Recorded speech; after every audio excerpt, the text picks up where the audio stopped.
It's good to have you with me. And I just want to thank you again for sharing your experience after our time together in the Identity Reclaimed program. And so I just want to jump right into it and ask, actually, first, do you want to share a little bit about yourself and who you are? What can I say? I'm West Indian woman growing up in Canada, and I'm what now in my late 30s and two kids, husband. A lot of things happen in my life very fast. And yeah, I'm just lifing. Life is just lifing. And what do you do for a living? I'm an HR professional. Wonderful. How'd you get into that? I was inspired by my mom. I think a lot of us are inspired by our parents, but a lot of her work as an office manager was around, employee relations and HR. And, after I finished doing my degree in business, I really didn't know what I wanted to do. So I did a HR certificate on top of that, and the rest is history. I started in recruitment and I've been in HR ever since. Oh, that's amazing. I know from our time together, you did share that it's something that you love doing. I do. It's great to see, people find, joy in their jobs and being able to tie it to their passion. So, yeah, it's really rewarding for me. That's good. I'm glad to hear it. So tell me, before we worked together, what was life feeling like day to day? For a long time, life was pretty good. Like I know like all my life I've probably dealt with a little bit of depression. Who hasn't? But I had some really good coping mechanisms. But like I said, me and my husband, we've been together for 10 years, but in a span of 5 years, we got married, bought a house, and had two kids. Wow. So underwent a lot of change really fast. And, I just started losing myself. I didn't know what things made me happy or how to, make time for myself. And I just felt like I was giving so much. And I don't want to, use the term, but like giving from an empty cup. And it was just really tiring. At the end of the day, all I wanted to do was go to bed, and you can't go to bed because you have two kids. And then, you're exhausted, but you can't sleep. And then work, it just stopped feeling exciting because you're just running on empty. You don't have time to plan, don't have time to think. So it felt, it felt like wanting to stop everything, just like hitting the pause button and just blacking out everybody and everything so you can have that time. And that's not realistic. You Yeah. have to keep going. Unfortunately, I think that's something that's very common with a lot of women in that find themselves in that position where you want to hit stop, you want to just kind of like hide and tuck yourself away, but there's so much going on, and that's where you can really start to feel trapped. And then the panic sets in, and the anxiety sets in. That's a very good word for it. Just trapped. Yeah, you're feeling And trapped. it's like, I wanted all these things. I wanted to be a mom. I wanted to be a wife. I wanted a husband. I wanted a house. And then it's like all of a sudden you feel trapped Yeah, in what used to be your dreams. yeah. That's crazy. Ah, now what used to be your dreams is now your dread. Yeah, yeah. Yeah. Crazy. So, what did your struggle feel like? We talked about like feeling trapped, but on the inside now, when you're trapped, what does it feel like? It's just it's like running on a treadmill. You're not getting anywhere. Yeah, And I myself and my friends consider me very ambitious, and I just didn't see any progress on my goals. I didn't see a way forward. yeah. Which must have Yeah, been frustrating. very. Okay. So then you met me.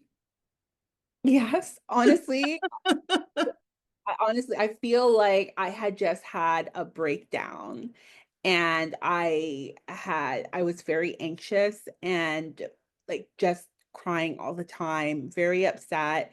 And I was doom scrolling on TikTok, and I came across one of your posts, and I'm like, she knows how I feel. She gets it. Yeah.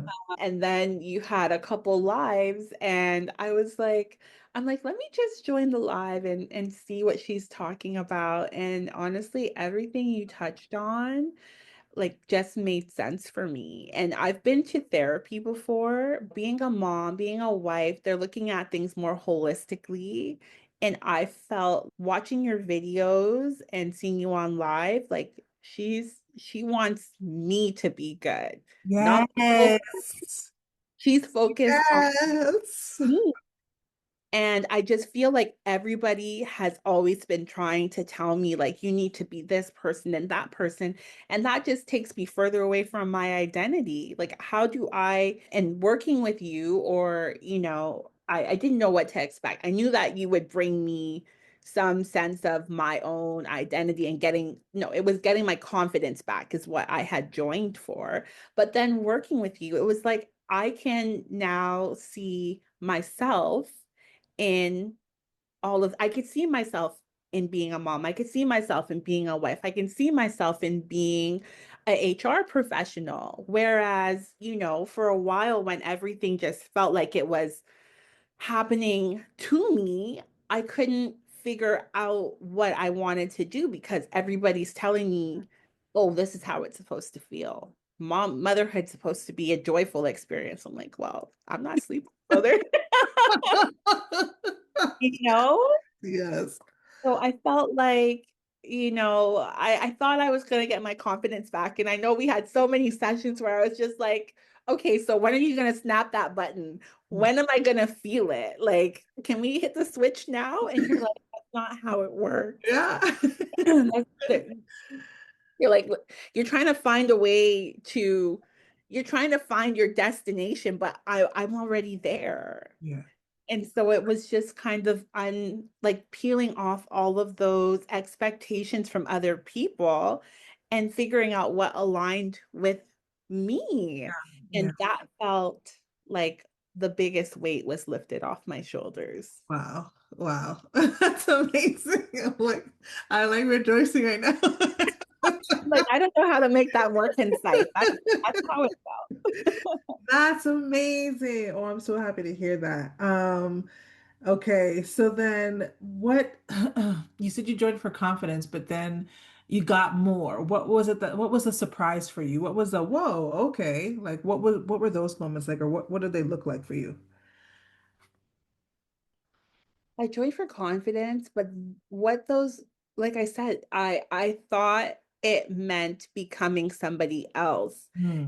and realizing I don't need to be anybody else. I don't need to do anything else. I need to get back to who I am and what that essence is, right? I'm not trying to be, a Michelle Obama. I'm not trying to, take over the world. I'm not trying to be a Martha Stewart. It's like, who am I and what do I like? I became a mother and these kids love me, but what about me is it that they love? They don't love me trying to be Martha Stewart.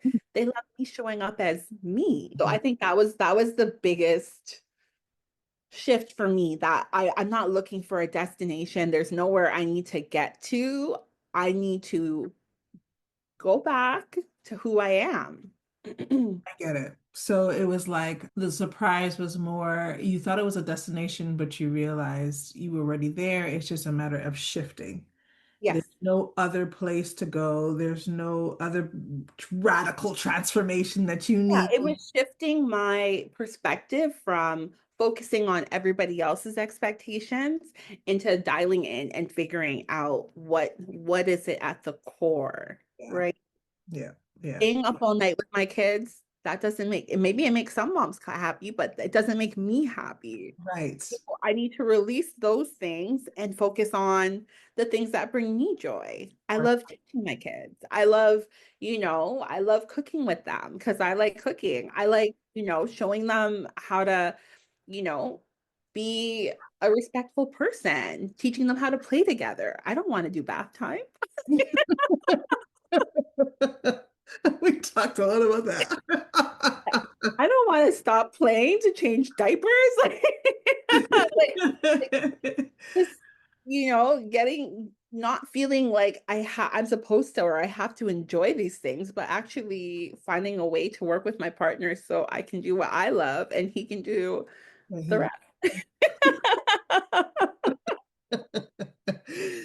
I love it. I love it. So when did this radical shift take place? We worked together for a bit.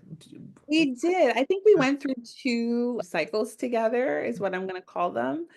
And I feel like the shift started to happen towards the end of the first cycle that we had together. And at that point, I had finally accepted that no one's coming to save me. Woo! That's a big No one. one, no one is like doing the deep work to figure me out. And it was about peeling back those layers and seeing what you were trying to show me. I feel I think we had like 6 or 8 sessions together, and the whole time I was resisting it, saying, "Okay, Chantal, it's time for you to just snap the button, like snap your fingers, make it happen." And it was at the end where it was just like, "You see now, Linda? You see? It's already there." Mhm. And at that point, I was like, okay, so we have to keep going. We have to keep the work going because now I know who I am. We need to put the rest in place. Right, right. Hmm. That's beautiful. Oh, that's wonderful. And how, I guess that you already said that when you were on the lives, you realized it was something different. Like I was caring about how you are and not necessarily about the roles that you have to play. Working with me, what did you feel was different compared to like other things you tried? You said therapy. Is there anything else that you felt maybe was different? Oh gosh, I did therapy. I've done self-help books. I've done podcasts. I've tried, the sip and talk with your friends. I just felt like working with you, it wasn't about different methodologies that, should work for you in this circumstance. It was really focused on me. And it really was just deep work on me as an individual and not, black female, this is the type of thing that should appeal to you, through a podcast or a self-help book. It was really directed to, me. What were my dreams? What were my ambitions before, um, before being a wife, Mhm. during being a wife, after having my first kid, after having my second? What did that look like? And what did happiness feel like? And then getting back to it. And it wasn't about, how did that make you feel? It was, nah, I really hate doing this. When I look at it, it's because it was not about me. It's about this person. It's about that person. It's about my inner child who's trying to find some type of satisfaction that really doesn't exist. And no one was being real and saying that out loud. Everybody was kind of tiptoeing around the problem instead of just like talking to me directly to figure it out. And one thing about you that I would say, one thing about you that I would say I didn't like then, but I love now is that you would not back down. You would not accept a surface answer. And you would let me know we need to dig deeper. And I remember being like, I don't know what you're looking for. And then we do the lesson together. And then you say, okay, this was a great lesson. This was great. So next time, that thing that you've been putting off, you're going to have to come up with an answer. Yeah. No one was holding me to my feet to the fire to make sure that I figured me out. As long as they got what they wanted, or they got paid, or, they got one more tick on their podcast, It was nothing, they were fine with nothing changing for me. But you do not let up. You got that right. You got that right. Yes, because that's where the healing starts, right? Oh, for sure, for That's where sure. everything starts. I love that. Okay, so what's different now, internally or externally? What's different now? Well, I'm different.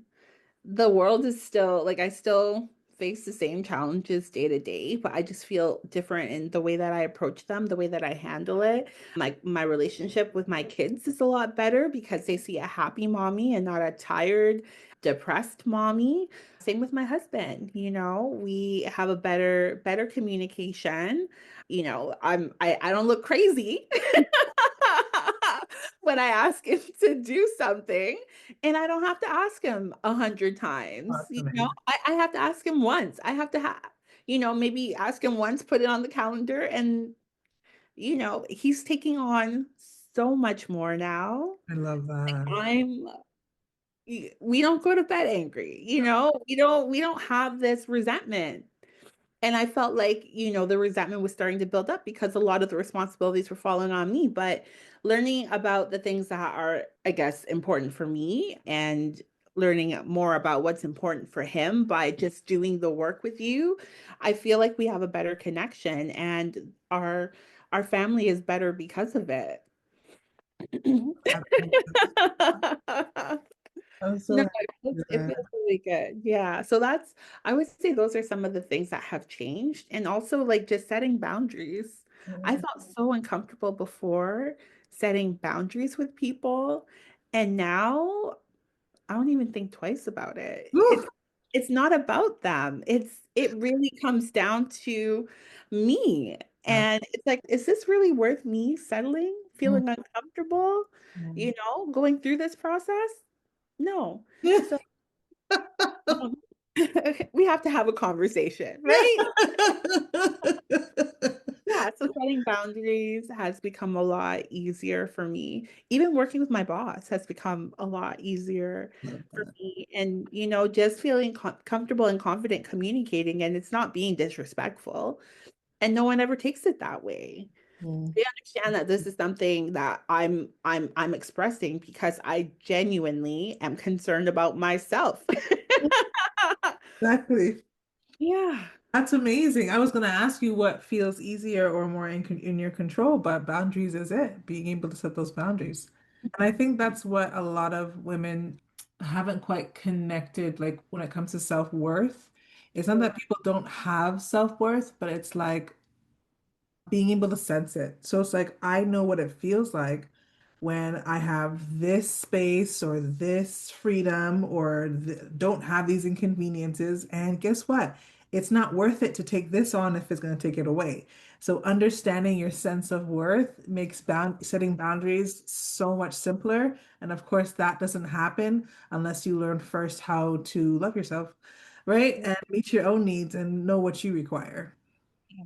So that's A amazing. part of loving yourself is knowing yourself, right? That's it. That's Yeah. it at the end of the day. So did you, I know this question might sound a little silly, but I gotta ask it.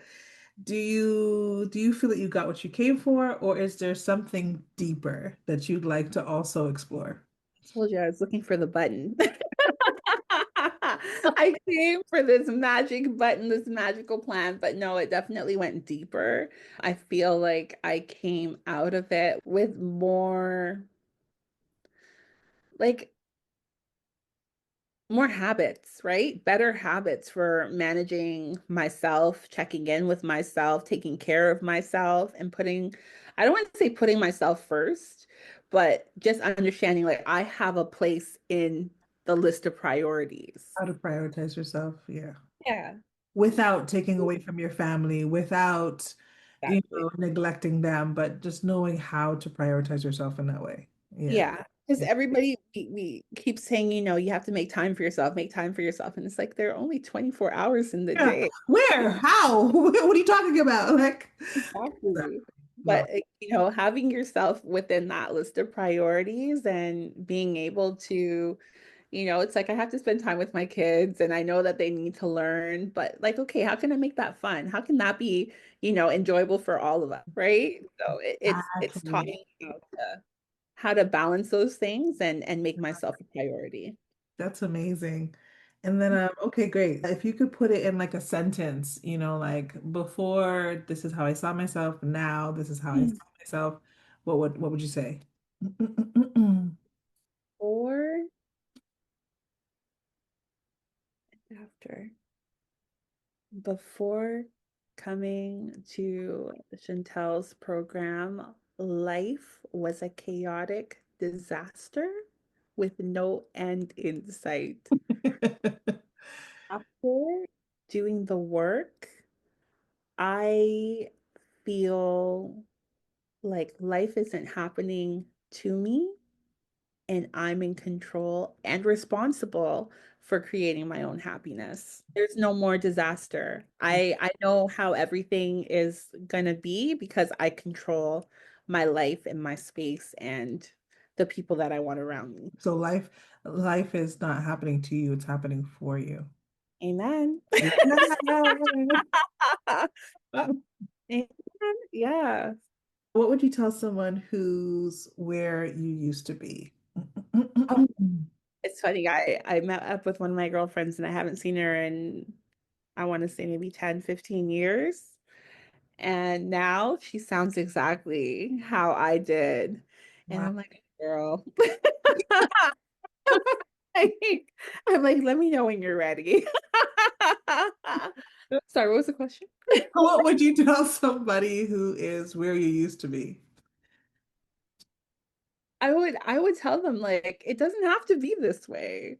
There you have an opportunity to make it different, to make it better for yourself. You Mm. deserve better for yourself. Yeah.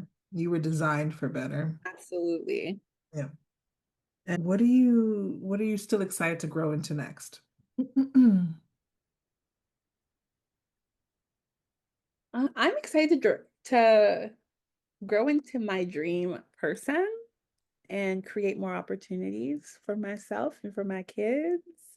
I feel like, I've building this foundation with that confidence.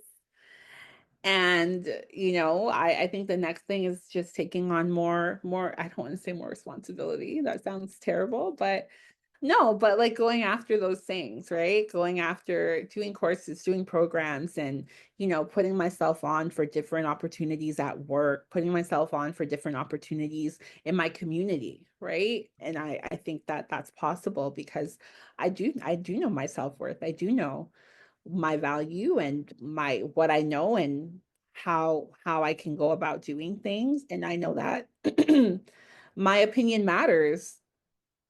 Absolutely. It I'm does. not just mommy. I'm not just a daughter. I'm not just a wife. I think I know now that I can play a bigger role.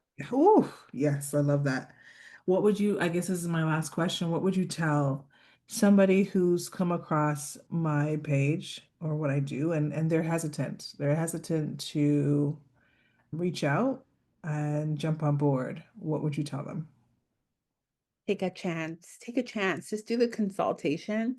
You can't go wrong. Like you can't you're you have to try it. Yeah. You have to don't do it for anybody but you. Yeah. Not about anybody but you. You deserve peace. Mm. You deserve happiness, and you can't get that without meeting with Chantel. I love it. And like, okay, and then one more You're question. not a life coach, but you're changing lives, girl. Right, but I guess I'm putting myself in the shoes, listening to that advice, and I'm just like, women who are in that position, they're moms and they're wives, just like yourself, just like myself, and they have careers. Okay, what would you say to them if they're just like, yeah, but I don't want to inconvenience, I don't want to take away from, I don't want to hurt my family, I don't think I should. What would you You're tell giving your family more. You're doing it for your family. You're doing it for your profession. You're doing it for yourself. If you are depleted and you have nothing else to give, you might as well be dead. Like them? Like, if I'm lying on the couch and I can't get up and I'm just scrolling on my phone all the time, I'm not being there for my family. So, Right. hour a week that it takes to do a call, no one's going to be mad at you for investing in yourself. Yeah. Yeah. Yeah. I think that's the biggest realization is that we're so scared to ask for what we need, and then you Once finally you bring start, you're going to it, find you're so like, much more time. You yeah. find so much more time. Yeah. All right. Thank you so much, Linda, for your time and sharing your testimonial with us.